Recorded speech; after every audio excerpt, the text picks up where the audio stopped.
নমস্কার বন্ধুরা, আমি সুস্মিতা আর আমি চলে এসেছি আপনাদের কাছে একটা রেসিপি শেয়ার করব বলে। তাহলে সবাই বলো আগে কেমন আছো? ভালো আছো তো? আমি কিন্তু তোমাদের আশীর্বাদে খুব ভালো আছি আর সুস্থ আছি। আজকের রেসিপি হলো সর্ষে ভেন্ডি। তো সর্ষে ভেন্ডি করার জন্য কিন্তু আমাদের সর্ষেটা লাগছে, তাই আমি একটু জল দিয়ে গুলে রেখে দিলাম। এখন কড়াইতে আমি তেল দিয়ে তেলটা একটু গরম করে নেব। তারপরে যে ভেন্ডিগুলো আমি কেটে ধুয়ে রেখেছি তার মধ্যে একটু নুন ছিটিয়ে আমি তেলের মধ্যে দিয়ে একটু ভেজে নেব। ভেন্ডিটা আগে একটু তেলে ভেজে নিলে তার পিছলে ভাব যেটা থাকে সেটা কিন্তু চলে যায়। সুন্দর করে এবার ভেন্ডিগুলো আমি ভেজে নিয়েছি, এখন আমি থালার মধ্যে তুলে নেব।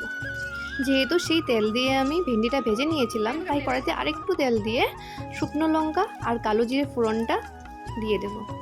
এখন একটা ভাবার কথা, কালো জিরে তো কালোই, তো সেটা কালো হলো বা লাল হলো তুমি কি করে বুঝবে?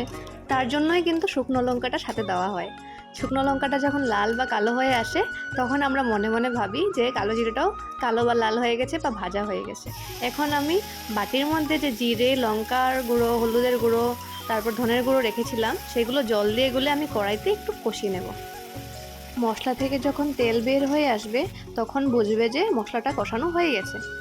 এখন আমি বাটিতে গুলে রাখা সর্ষের মধ্যে একটু নুন দিয়ে কষানো মশলার মধ্যে দিয়ে হালকা একটু সর্ষেটা বেশি কষাবো না, নাহলে কিন্তু একটু তেতো ভাব চলে আসবে। সর্ষেটা ভালো করে মিলিয়ে নেওয়া হয়ে গেলে এখন আমি ভেজে রাখা ভিন্ডিগুলো দিয়ে দেব। তোমরা হয়তো মনে মনে ভাবছো তাই না, যে কড়াইটা এরকম কালো কালো দাগ কেন? যদি চাঁদের মধ্যে দাগ থাকে আর মানুষের মধ্যেও দাগ থাকে তাহলে কড়াইতে কেন দাগ থাকবে না? তোমাদের সাথে কথা বলতে বলতে আমার রান্না প্রায় শেষ হয়েই আসছে। এখন আমার ভিন্ডিটাকে ভালো করে কষানো হয়ে গেছে।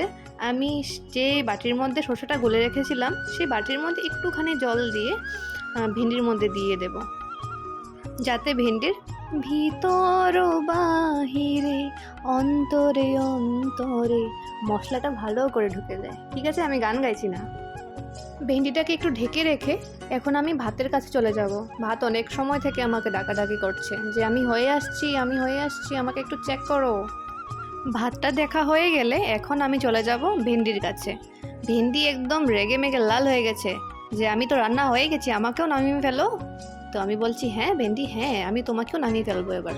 ঠিক আছে, আমার রান্না প্রায় হয়েই গেছে। এখন দেখো আমি একটু নাড়াচাড়া করে বাস তোমাদেরকে একটু লোভ দেখাতে হবে না, তাই আর কি একটু সামনে থেকে দেখাচ্ছি। এখন দেখো দেখো মুখে জল আসছে কি না।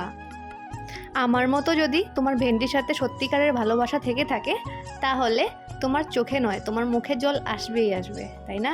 আসলো কি না বলো? তোমরা কমেন্ট করে আমাকে জানাবে যে তোমরা কে কোথায় থেকে আমার ভিডিওটা দেখতে পাচ্ছ, তাহলে কিন্তু ভালো লাগবে। ঠিক আছে, আমার ভিডিওটা যদি তোমাদের একটুকু পছন্দ হয়ে থাকে তাহলে আমার ভিডিওটাতে একটা লাইক, একটা শেয়ার আর সাবস্ক্রাইব করে আমার পাশে থেকো প্লিজ।